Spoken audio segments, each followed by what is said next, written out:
notamment sur notre antenne, il est important d'acquérir certaines bases au cours de la scolarité. Mais parfois, ces connaissances ne sont pas acquises. Alors, comment repérer ceux qui n'ont pas vu la petite lumière de la compréhension s'allumer ?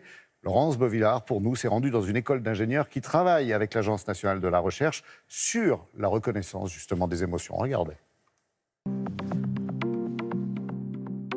La reconnaissance faciale, on connaît, on a ça déjà sur nos téléphones, dans les caméras de surveillance. Mais aujourd'hui, il y a un nouveau challenge, c'est la reconnaissance des émotions. La joie, la tristesse, la surprise, ça se marque sur nos visages. Et ici, dans cette école d'ingénieurs en informatique, eh bien, on travaille sur l'effet Eureka. Lorsqu'une émotion apparaît sur un visage, se traduit par une expression faciale, vous avez des points saillants au niveau du visage, autour des yeux, de la bouche et des sourcils principalement, qui vont se mettre en mouvement.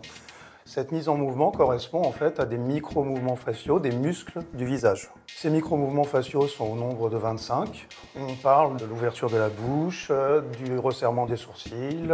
Le système va aussi s'adapter en fonction du comportement de la personne. Chaque personne a une manière différente d'exprimer ses émotions. Et donc en spécialisant, en personnalisant le système à la personne, on repérera mieux son comportement et on pourra plus facilement interagir avec la personne. On a des milliers de visages qui ont été annotés par des experts humains pour positionner ces marqueurs faciaux et indiquer quelle émotion est présente dans l'image correspondante. On utilise ces millions d'images pour alimenter des programmes. C'est de l'intelligence artificielle et on parle en effet d'apprentissage machine ou de machine learning. Là, l'idée, c'est de mettre ces algorithmes d'intelligence artificielle au service de l'éducation. Comment faire en sorte de mieux apprendre pour nos élèves ? Typiquement, l'enseignant pose une question à l'apprenant, à l'élève qui ne sait pas répondre et qui réfléchit. Il y a une forme de conflit. L'élève va réfléchir, il va être dans une situation de frustration. C'est une émotion, la frustration. Quand il va commencer à comprendre ou en interagissant avec son voisin, la lumière va se faire et l'élève va passer d'un état frustré à un état satisfait qui va lui aussi être repérable dans la vidéo. Vous pouvez voir ici 4 jeunes filles qui sont soit en écoute active, soit justement un peu frustrées. Là, on sent une colère rentrée qui indique la frustration. Ici, vous avez l'effet Eureka qui apparaît à gauche. Les jeunes filles sont surprises et Eureka, j'ai compris. À droite, on n'a toujours pas de compréhension. Et vous pouvez voir ici maintenant un dialogue qui s'instaure. Voilà ce que j'ai compris, voilà ce que tu as compris, qu'est-ce que tu en penses ?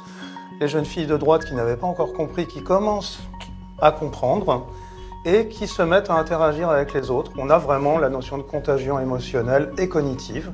La compréhension se fait au fur et à mesure au sein des membres de l'équipe. Alors, si un tel logiciel a été déployé en classe, on pourrait donc repérer l'effet Eureka chez les élèves qui comprennent. Et pour les élèves qui ne comprennent pas, donc pour lesquels il n'y a pas d'effet Eureka, le professeur reviendrait vers les élèves pour leur réexpliquer la notion qu'ils ne comprennent pas. Grâce à ce programme, on va pouvoir prochainement lire la souffrance sur des visages en milieu hospitalier. On va pouvoir prévenir des burn-out chez des salariés. Mais ces données vont aussi intéresser d'autres scientifiques, d'autres spécialistes du marketing ou de la sécurité. Car c'est aussi ouvrir la porte d'un domaine jusque-là privé, celui de nos pensées intimes. Et le risque, c'est que certains veuillent s'en servir.